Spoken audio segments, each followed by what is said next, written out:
नमस्कार दोस्तों, कल्पना कीजिए 1960 के दशक का भारत। एक तरफ इंदिरा गांधी की राजनीति, दूसरी तरफ हरित क्रांति की हलचल।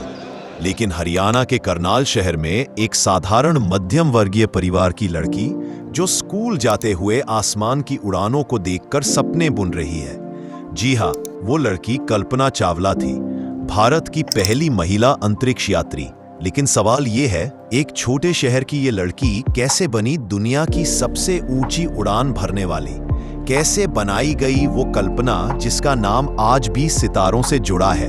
आज हम इसी कहानी को खोलेंगे, फैक्ट्स के साथ, इंस्पिरेशन के साथ और थोड़े से सवालों के साथ। क्योंकि दोस्तों, सपने देखना आसान है, लेकिन उन्हें हकीकत बनाना वो तो जंग है। का जन्म 17 मार्च 1962 को करनाल में हुआ। पिता बनारसी लाल चावला एक टायर डीलर थे। न कोई बड़ा बिजनेस, न कोई राजनीतिक कनेक्शन। मां बनारसी देवी घर संभालती। लेकिन कल्पना बचपन से ही अलग थी। 3 साल की उम्र में वो पिता के साथ कार में घूमते हुए आसमान देखती और कहती, पापा मैं भी उड़ना चाहती हूँ। स्कूल में जब बाकी लड़कियां डॉल प्ले करती, कल्पना साइकिल पर घूमती, वो भी मर्दों वाली साइकिल पर, क्योंकि हरियाणा में उस वक्त लड़कियों को उड़ान की इजाजत नहीं मिलती। 1970 के भारत में लड़कियों की साक्षरता दर महज 24% थी। साइंस टेक्नोलॉजी में तो और भी कम। लेकिन कल्पना ने टैगोर स्कूल से साइंस में टॉप किया। सवाल उठता है, समाज ने उसे कैसे रोका नहीं? जवाब, अपनी जिद से। वो पहली बार ग्लाइडर उड़ाने वाली लड़की बनी करनाल में। दोस्तों, ये वो दौर था जब भारत का स्पेस प्रोग्राम अभी कमजोर था। इसरो तो 1959 में ही बना था।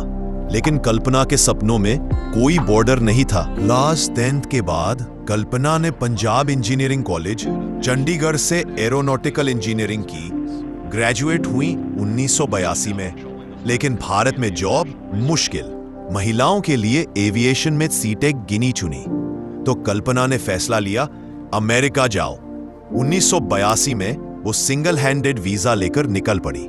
कल्पना कीजिए, 20 साल की लड़की, बैग में सिर्फ ड्रीम्स और जेब में सीमित पैसे। अमेरिका पहुंचकर यूनिवर्सिटी ऑफ टेक्सास से 1988 में मास्टर्स किया। फिर कैलिफोर्निया के सैन जोस स्टेट से पीएचडी थीसिस लिक्विड क्रिस्टल से इन एरोस्पेस किया। लेकिन कल्पना ने इसे आसान बना दिया। इस दौरान शादी भी की जीन पियरे हैरिसन से, एक फ्लाइट इंस्ट्रक्टर। लेकिन सवाल, क्या यह आसान था? नहीं। Immigration, culture shock, financial struggle. Kalpana ने पार्ट टाइम जॉब्स किए, रिसर्च असिस्टेंट से लेकर लेक्चरर तक। 1980s में नासा में भारतीय मूल की महिलाएं शून्य। लेकिन कल्पना ने अप्लाई किया और 1994 में 32 साल की उम्र में वो नासा की 14वीं एस्ट्रोनॉट क्लास में सिलेक्ट हो गई। कैसे? 8000 एप्लीकेंट्स में से चुनी गई।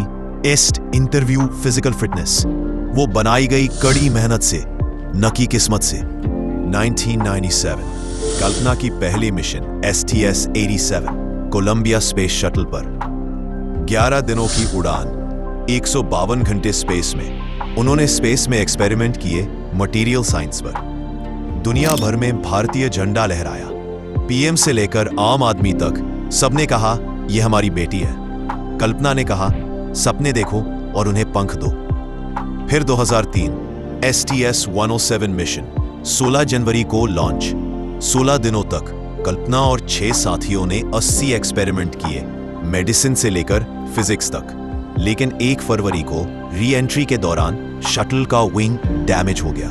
कोलंबिया क्रैश हो गया, सभी 7 क्रू मेंबर्स की मौत। उस समय कल्पना की उम्र 40 वारे थी। जांच में पता चला फोम इंसुलेशन का टुकड़ा वजह था। लेकिन दोस्तों, यह हादसा सिर्फ टेक्निकल फेलियर नहीं, यह सिस्टम की कमजोरी थी। नासा ने बाद में सेफ्टी सुधार किए। कल्पना की मौत ने दुनिया को झकझोर दिया। भारत में 2 मिनट का साइलेंस, अमेरिका में मेमोरियल बना। कल्पना को Padma Vibhushan, NASA directors award मिले। करनाल में उनका नाम पर एयरपोर्ट, चांद पर क्रेटर। लेकिन असली लेसन वो लड़कियों को। आज भारत में इसरो की महिलाएं सुनीता विलियम्स से प्रेरित होकर कल्पना की राह पर है। सवाल आपके लिए, अगर एक छोटे शहर की लड़की सितारों तक पहुंच गई, तो आपका सपना क्या रोक रहा है? समाज, पैसा या बहाने? दोस्तों, कल्पना चावला हमें सिखाती हैं, उड़ान भरने के लिए पहले जमीन पर मजबूत खड़े होना पड़ता है। लाइक, शेयर, सब्सक्राइब और कमेंट में बताओ कल्पना से क्या सीखा। मिलते हैं अगले वीडियो में। जय हिंद।